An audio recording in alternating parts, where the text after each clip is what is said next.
Halo teman-teman, ini lagi rame ya soal Cak Nun ya. Sampai 3 hari ini trending terus loh. Dan trendingnya nggak hanya satu kata Cak Nun aja, tapi juga Cak Nun, Fir'aun, Jokowi, dan lain-lain lah. Ini kan bagi yang belum tahu itu gara-gara statement Cak Nun di salah satu ini acaranya yang mengatakan bahwa Jokowi itu Fir'aun, Pak Luhut Haman atau apa pokoknya dan lain-lain gitu. Ada yang disebut Korun. Karena Indonesia dikuasai oleh Fir'aun yang namanya Jokowi, oleh Korun yang namanya Antoni Salim dan 10 naga, gak 9, 10 saya kira. Terus Haman yang namanya Luhut. Dan itu kemudian menimbulkan reaksi ya dari pendukung Pak Jokowi yang kontra maupun pendukung Cak Nun yang pro gitu. Nah, saya nggak akan mengomentari benar salahnya atau apa, tapi pelajaran apa nih yang bisa diambil dari kasus ini gitu. Nah, ada banyak nih teman-teman. Pelajaran nomor 1, ini menarik nih. Jadi, ada yang lucu dan menarik bahwa gini, orang yang sebelumnya ini, kelompok yang sebelumnya ini justru menyalah-nyalahkan Cak Nun, dianggapnya bid'ah, sesat segala macam, tapi justru kemudian malah mendukung Cak Nun karena dia anti Jokowi. Sebaliknya, ada orang yang secara pandangan nggak bertentangan dengan Cak Nun, nggak berseberangan, malah berseberangan dengan kelompok yang tadi itu, justru anti Cak Nun di kasus ini karena dia pendukung Jokowi. Nah, kadang-kadang memang kemudian yang menarik itu di sosial media, dukung tidak dukung bisa ditentukan oleh preferensi politik gitu. Walaupun preferensi keyakinan, preferensi kelompok segala macam kadang sama gitu. Ini menarik nih. Jadi politik itu bisa memecah, bahkan orang yang sama pun bisa terpecah menjadi beda karena politik, dan sebaliknya orang yang berbeda pun bisa menjadi sama gara-gara dukungan politik tadi. Ini pertama, ini menarik. Yang kedua adalah pelajarannya di media sosial itu orang akan cenderung mendukung dan orang yang cenderung diserang atau dizolimi atau diserang, dan cenderung tidak suka pada orang yang bersifat menyerang siapapun dia.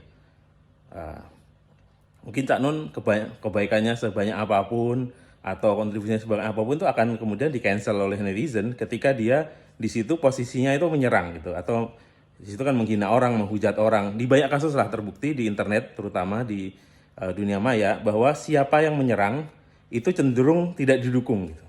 Siapa pun korban, walaupun itu korbannya kadang-kadang kemudian yang salah, kadang-kadang malah didukung. Karena itu maka orang kadang-kadang playing victim gitu ya. Jadi karena itu nature-nya begitu tuh. Siapa yang menyerang cenderung tidak didukung, siapa yang seolah-olah korban dia yang didukung. Walaupun yang sebenarnya seperti apa itu urusan lain gitu. Tapi nature-nya di netizen di internet tuh seperti itu. Lalu pelajaran yang selanjutnya yang tak kalah menarik adalah ini. Di era sekarang, era digital ini, apa yang kita omongkan berbentuk lisan itu cenderung susah direvisi. Sementara apa yang kita tulis itu gampang direvisi karena bisa diedit ya. Kita misal posting di Facebook, keliru itu bisa diedit, posting yang lain bisa di-delete. Tapi kalau lisan itu susah ngeditnya. Kan sekarang soalnya apa? Direkam dalam bentuk video atau rekaman voice, suara, podcast segala macam gitu. Ini beda dengan zaman dulu. Kalau zaman dulu itu apa yang kita tulis itu justru abadi, susah diedit.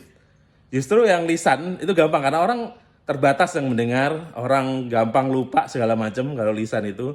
Makanya kemudian tulis itu lebih abadi. Nah sekarang itu kebalikan. Kalau dulu kan lisan itu nggak terekam, nggak ada yang videoin, nggak ada yang ngerekam suara segala macam.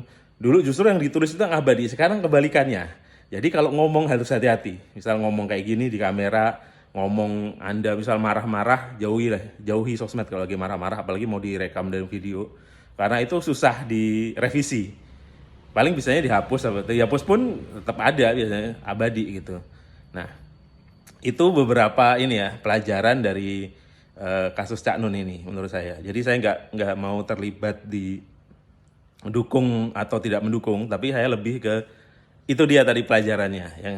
Yang pertama tadi itu kan siapa yang dukung nggak dukung atau segala macam di tahun politik ini tergantung preferensi politik juga ya. Yang berseberangan bisa jadi kawan gara-gara menyerang orang yang sama, kemudian yang yang sama pun bisa jadi lawan gara-gara idolanya diserang segala macam. Itu bisa tidak hanya di kasus ini, di kasus manapun tuh politik tuh begitu. Lalu kemudian tadi itu kan orang yang menyerang itu cenderung nggak disukai sama netizen. Jadi ini juga perlu perhatian baik-baik nih, terutama bagi yang gestur-gestur arogan, gestur-gestur nyerang, gestur-gestur sering menghujat, gestur-gestur sering nyalah-nyalahin orang, itu perlu mau menang sendiri itu perlu diperhatikan.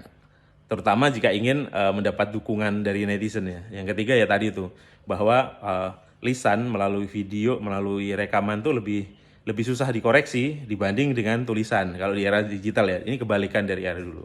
Nah itu teman-teman ya, terkait yang lagi rame-rame ini. Ya semoga bermanfaat bagi kita, kan katanya setiap kejadian tuh kita harus ngambil hikmahnya. Semoga kita bisa mengambil hikmah dari kejadian ini. Terima kasih teman-teman.